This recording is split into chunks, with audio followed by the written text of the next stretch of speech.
Assalamualaikum warahmatullahi wabarakatuh. Setelah 1 bulan kita berpuasa, alhamdulillah kini kita dapat lagi merayakan Idul Fitri dan bersilaturahmi dengan keluarga, orang tua dan juga kerabat. Tahun ini adalah mudik pertama tanpa PPKM setelah 3 tahun kita berada dalam suasana pandemi. Tentunya pergerakan masyarakat akan jauh meningkat, lebih padat dan lebih ramai. Untuk itu saya menghimbau Bapak Ibu dan saudara-saudara sekalian untuk tetap berhati-hati saat mudik dan juga saat arus balik nantinya.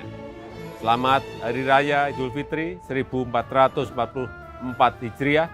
Mohon maaf lahir dan batin. Semoga amal ibadah kita selama bulan Ramadan diterima Allah SWT. Wassalamualaikum warahmatullahi wabarakatuh.